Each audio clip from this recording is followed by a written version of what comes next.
তার ভিতরের মধ্যে যৌবনতার গুনাহ করার শক্তি আছে। আল্লাহ বলেন ওয়া খুলিকাল ইনসানু দাঈফা, সৃষ্টিগতভাবে আমি আল্লাহ মানুষদেরকে বড় দুর্বল করে বানাইলাম। আর এই যৌবনতার গুনাহ শক্তি তার ভিতরে আছে। আর গুনাহ শক্তি থাকার পরেও এই মানুষটা যখন মসজিদের মধ্যে আসিয়া, এই যুবকটা মসজিদের মধ্যে আসিয়া আল্লাহর কুদরতি পায়ের মধ্যে সিজদা দিয়া ডাক দিয়া বলে সুবহান রাব্বিয়াল আ'লা, হে আল্লাহ আমি তোমার পবিত্রতা বর্ণনা প্রকাশ করলাম। আল্লাহ তাআলা ডাক দিয়া বলে যুবক তুমি আমার পবিত্রতা বর্ণনা প্রকাশ করলা, আমি আল্লাহ তোমাকে অপবিত্র রাখলাম না। আমি আল্লাহ তোমার জিন্দেগীর সমস্ত গুনাহ ক্ষমা করে আমি আল্লাহ তোমাকে পবিত্র বানায় দিলাম। সুবহানাল্লাহ। এই যুবক যখন আল্লাহর কুদরতি পায়ের মধ্যে সিজদা দেয়, আল্লাহ রাসূল সাল্লাল্লাহু আলাইহি ওয়াসাল্লাম বলেন জমিন থেকে নিয়ে আসমান পর্যন্ত যতটুক জায়গা, এই সমস্ত জায়গাটা যদি ফেনা দিয়া ভরা থাকতো, কেমন ফেনা দরকার। আল্লাহ রাসূল সাল্লাল্লাহু আলাইহি ওয়াসাল্লাম বলেন আল্লাহ ওই যুবকের আমল নামায় এর থেকেও বেশি সওয়াব দিয়ে আমল নামা করে দিবেন। সুবহানাল্লাহ। 3 নম্বরে রাসূল করিম সাল্লাল্লাহু আলাইহি ওয়াসাল্লাম বলেন রাজুলুন কলবুহু মুআল্লাকুন ফিল মাসাজিদ, ওই মানুষটা যেই মানুষটার অন্তর মসজিদের প্রতি মুহাব্বতে ভরা, ওই মানুষটা যেই মানুষটা 5 বার দৈনিক 5 বার মসজিদের মধ্যে আসে, আল্লাহর কুদরতি পায়ের মধ্যে সিজদা দেয়, এই মসজিদটাকে ঝাড়ু দেয়, মসজিদের দিক দিশন দিকে তারা খেয়াল রাখে, মসজিদটাকে মুহাব্বত করে, আল্লাহ রাসূল সাল্লাল্লাহু আলাইহি ওয়াসাল্লাম ডাক দিয়ে বলে সাহাবীরা যারা দুনিয়ার জমিনে আল্লাহর ঘরকে মুহাব্বত করছে, যারা দুনিয়ার জমিনে নবীর ঘর মাদ্রাসাকে মুহাব্বত করছে, এই মাদ্রাসার মধ্যে যারা পড়ে তাদেরকে মুহাব্বত করছে, মসজিদের মধ্যে যারা নামাজ পড়ে তাদেরকে মুহাব্বত করছে, মসজিদের মধ্যে যারা নামাজ পড়ে তাদেরকে অন্তরে দিয়া ভালোবাসে।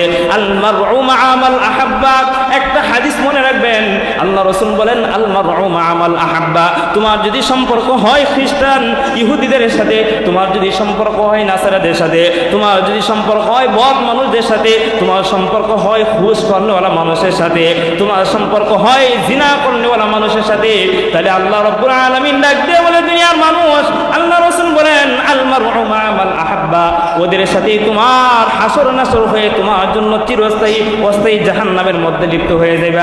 আর যারা 5 ওয়াক্ত নামাজ পড়ে আল্লাহর কোন মসজিদের সঙ্গে যদি সম্পর্ক হয়, তারা মাওলাই কারীম তোমাকে মুহাব্বত করিয়া আল্লাহর ঘরের সাথে তোমার হাসরে দিয়া চিরস্থায়ী জান্নাতের মালিক আল্লাহ বানায় দিবেন। সুবহানাল্লাহ।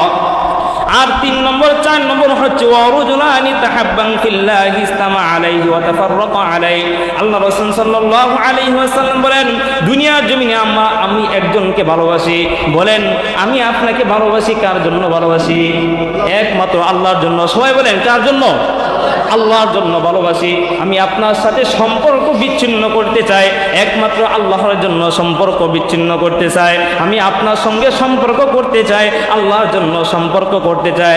ইন্না সালাতি ওয়া নুসুকি ওয়া মাহইয়ায়া ওয়া মামাতি লিল্লাহি রাব্বিল আলামিন। আল্লাহ রাব্বুল আলামিন ডাকতে বলে দুনিয়ার জমিনে যত ইবাদত করো বান্দা, এই সমস্ত ইবাদত একমাত্র আল্লাহ তাআলার জন্য।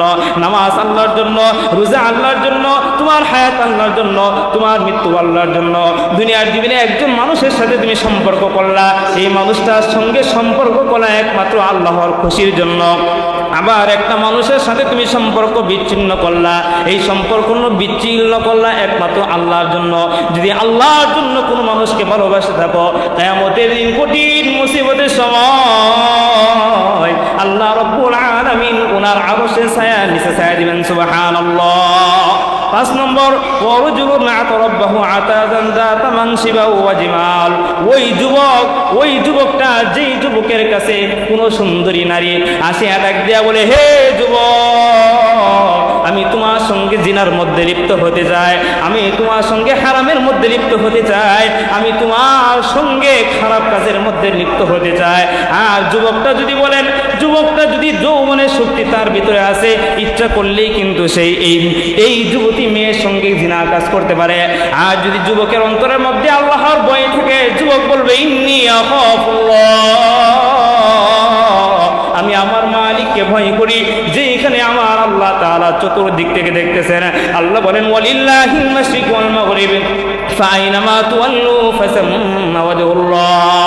বান্দা তুমি আসমানের দিকে তাকাও,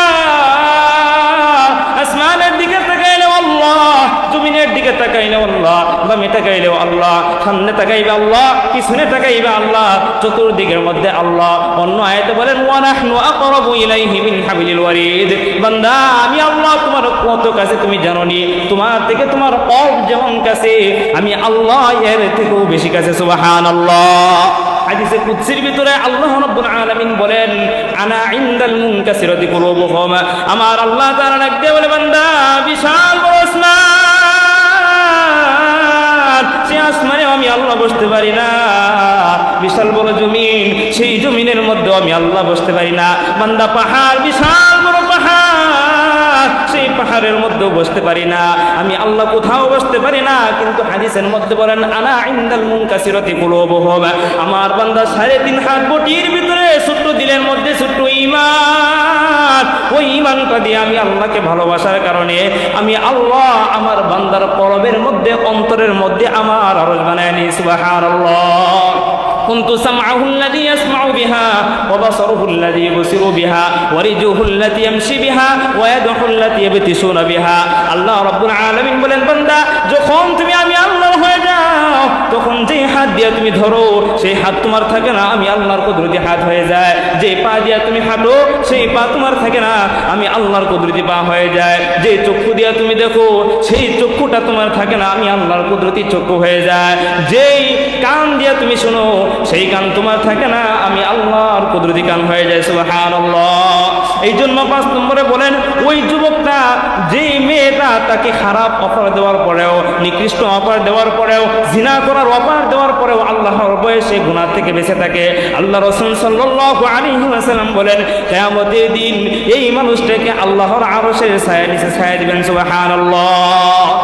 6 নম্বর ওয়ারজুলুন তাসাদ্দাকা বিসাদাকাতিন ফাআখফাহা হাত্তা তা'লামা শিমাল মা তুনফিকু মা বিয়ামিনি। আল্লাহ রাসূল সাল্লাল্লাহু আলাইহি ওয়াসাল্লাম বলেন কিয়ামতের দিন ওই মানুষটাকে আল্লাহর আরশের ছায়ার নিচে ছায়া দিবেন যে ডান হাতে দান করে বাম হাতে জানে না। দুনিয়ার জমিনে আমরা মসজিদের মধ্যে হাজার হাজার টাকা দান করি, দুনিয়ার জমিনে মসজিদের মধ্যে শত শত টাকা দান করি। হুজুর মাইক দিয়ে কেন এলান করলেন না? আমি মসজিদের মধ্যে 100 টাকা দিলাম, আমার নামটা কেন মাইক দিয়ে বললেন না? আমি 500 টাকা দিলাম, আমার নামটা খাতার মধ্যে কেন উঠলো না? আমি 500 টাকা দিলাম, আমার নামটা কমিটিরা কেন জানে না, এলাকাবাসীরা কেন জানে না?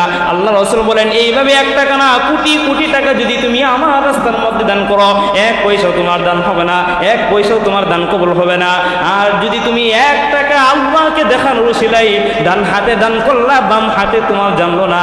এরপরে বলেন মানজা আবিল হাসানাতি ফালাহু আশরু আমসালিহা।